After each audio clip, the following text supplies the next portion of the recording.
Bienvenue dans cette nouvelle vidéo de la série 10 minutes théologiques. Elle a pour titre « Paul a toujours travaillé en équipe pour la mission ».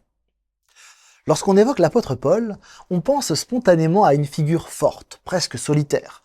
Missionnaire infatigable, théologien brillant, homme de caractère qui sillonne le bassin méditerranéen, implante des églises et laisse une empreinte durable sur l'histoire de l'Église.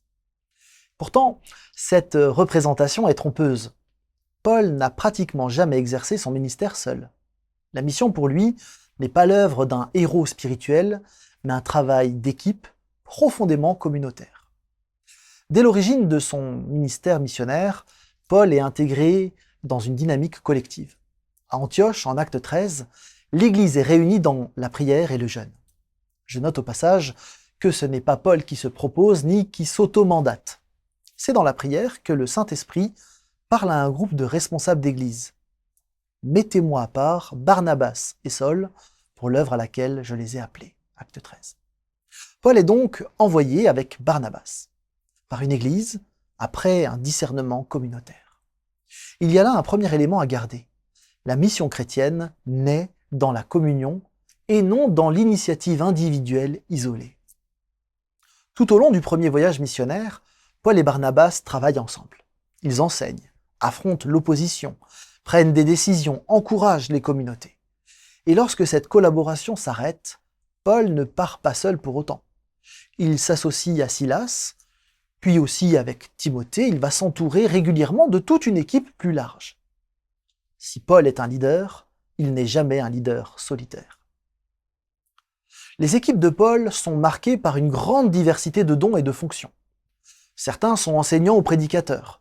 D'autres ont des dons d'encouragement, comme Barnabas. Il y a des personnes avec des capacités d'organisation, d'autres, comme Tite, ont des capacités de médiation. Certains sont capables de structurer, d'autres sont de brillants évangélistes. On trouve aussi des personnes comme Luc qui assument le secrétariat du groupe. Paul ne cherche pas à cloner ses collaborateurs à son image. Il s'entourait d'une variété de profils. Cette diversité s'enracine dans une conviction théologique profonde qu'il exprimera notamment en 1 Corinthiens 12, quand il dit « Il y a diversité de dons, mais le même esprit, diversité de services, mais le même Seigneur ». Pour Paul, la diversité est une richesse à accueillir et à valoriser pour le service de Dieu. Et l'on constate, au travers du livre des Actes, que la mission progresse non pas quand tout le monde fait la même chose, mais quand chacun met au service de l'ensemble ce qu'il a reçu de Dieu. Cette diversité ne concerne pas seulement les dons spirituels, mais aussi l'origine culturelle. Autour de Paul, on trouve des juifs, des non-juifs. Les noms que nous lisons dans le Nouveau Testament informent de ces origines diverses.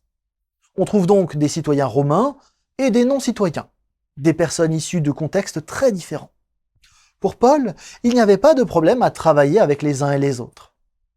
Cette diversité se constate aussi par les parcours professionnels. Les collaborateurs de Paul ne sont de loin pas tous des professionnels du religieux. D'ailleurs, Paul lui-même était artisan, fabricant de tentes. Et il choisit parfois de subvenir à ses besoins pour ne pas être à charge. Luc, le secrétaire de Paul, était médecin. Compagnon de route et observateur attentif, nous lui devons l'évangile à son nom et le livre des Actes. Lydie était une riche commerçante. Marchande de pourpre, elle travaillait dans le domaine de la mode de luxe, et sa maison devint un lieu d'accueil pour l'Église. Éraste était trésorier de la ville de Corinthe. Il occupait une fonction publique importante. On pourrait encore mentionner des dizaines de collaborateurs de Paul qui, comme Priscilla et Aquilas, étaient à la fois engagés professionnellement et impliqués dans la mission. Il est d'ailleurs assez évident, à la lumière du livre des Actes, que ce sont les travailleurs qui, par leur témoignage quotidien, ont diffusé l'Évangile dans tout le bassin méditerranéen en moins de 30 ans. La mission n'est donc pas réservée à une élite spirituelle coupée de la vie ordinaire. Elle mobilise des artisans, des commerçants, des intellectuels, des responsables civils, chacun mettant son savoir-faire au service de l'Évangile. Un autre trait marquant du travail en équipe chez Paul, c'est la mixité. Elle est d'autant plus étonnante au 1er siècle. Romains 16 est à cet égard considéré comme un texte remarquable. Paul y mentionne de nombreuses femmes, et pas de manière marginale. Elles représentent plus de la moitié des non-cités. Phébé, Prisca, Marie, Junia, Tryphène, Tryphose et d'autres. Elles ont beaucoup travaillé pour le Seigneur. On peut discuter des rôles effectifs qu'elles ont remplis, mais pas de leur place au sein de la mission. Ces salutations ne sont en effet pas de simple politesse. Elles révèlent une réalité. Les femmes participent pleinement à la mission apostolique selon les dons que Dieu leur a confiés. Et certaines ont joué un rôle de premier plan. Pour Paul, la mission ne se pense pas au masculin singulier, mais au pluriel et dans la mixité. Un autre élément me touche. Paul ne travaille pas seulement avec des collaborateurs expérimentés. Il investit délibérément dans des plus jeunes. Timothée en est l'exemple le plus parlant. Paul le prend avec lui, le forme, l'encourage et lui confie progressivement des responsabilités importantes dans des contextes complexes. Il l'accompagne, le soutient, le met en avant, l'encourage, il l'appelle « mon enfant bien-aimé dans la foi » et il n'hésite pas en même temps à lui écrire pour l'exhorter, le reprendre et le rassurer. Ainsi, la mission pour Paul ne consiste pas seulement à faire, mais aussi à transmettre. Et pour lui, de manière très nette, former la relève fait partie intégrante de son ministère. En même temps, il ne faudrait pas idéaliser les choses. Paul n'a jamais été ce super-héros du travail en équipe qu'on pourrait imaginer.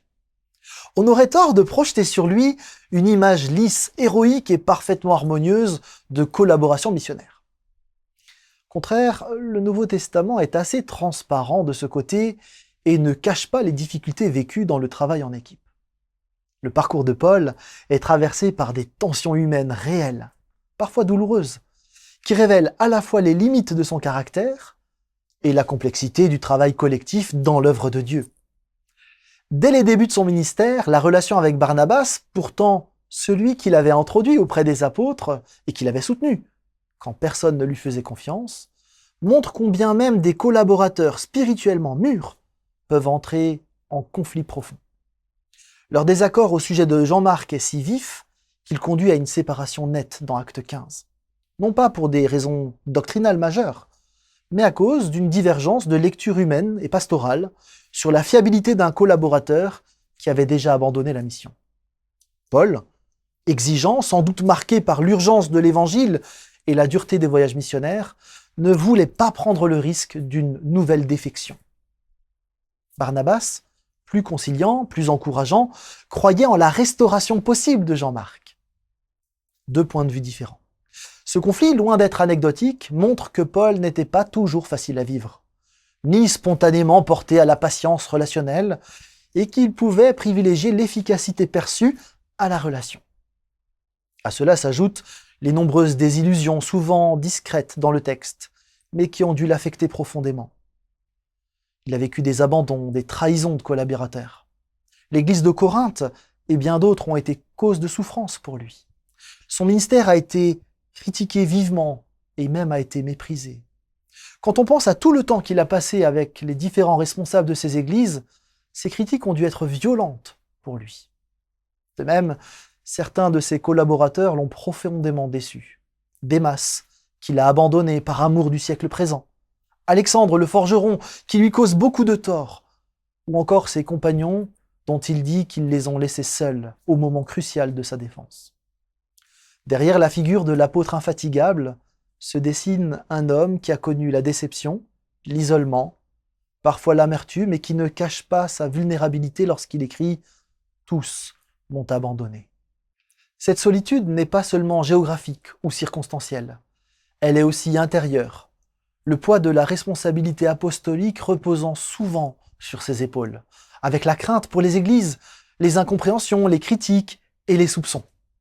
Et pourtant, malgré ces fractures relationnelles, malgré ses échecs de collaboration et ses douleurs humaines, Paul ne renonce jamais à travailler avec d'autres. Il ne se replie pas dans un ministère solitaire ou individualiste, comme s'il avait conclu que l'équipe était trop compliquée ou trop coûteuse. Au contraire, toute sa mission est structurée par le « nous ». Silas, Timothée, Luc, Tite, Priscille et Aquilas, Épaphrodite, Onésime et tant d'autres noms qui jalonnent ces lettres et témoignent d'un réseau vivant, mouvant, parfois fragile mais réel.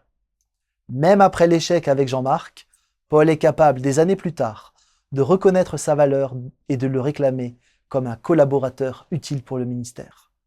Signe que la grâce de Dieu a travaillé son regard et adouci ses jugements. Ce qui tient Paul, au fond, ce n'est pas la qualité parfaite de ses relations humaines, ni son habileté naturelle au travail en équipe, mais la grâce fidèle de Dieu qui l'accompagne, le relève et l'empêche de se fermer aux autres. Il avance non pas parce que tout est simple, mais parce que Dieu est présent. Non pas parce que les équipes sont idéales, mais parce que la mission est plus grande que les blessures relationnelles. Et plus particulièrement, Paul avait une haute estime de l'Église. Puisque Christ a donné sa vie pour les uns et les autres, il était hors de question pour lui de fonctionner de manière isolée. Cet isolement dans la mission aurait été un reniement du projet de Dieu. L'ensemble de ses lettres le démontre. Il avait un profond attachement pour l'unité et il a travaillé toute sa vie pour que les églises ne perdent pas de vue qu'elles sont un seul peuple en Jésus-Christ. En ce sens, Paul nous laisse un témoignage profondément réaliste et profondément encourageant. Travailler avec d'autres est souvent complexe, parfois décevant, coûteux émotionnellement, mais c'est néanmoins le chemin que Christ a tracé pour son peuple et que Paul a donc choisi encore et encore, convaincu que l'Évangile se vit et se transmet dans la relation, même imparfaite, et que la puissance de Dieu se manifeste précisément au cœur de nos fragilités humaines.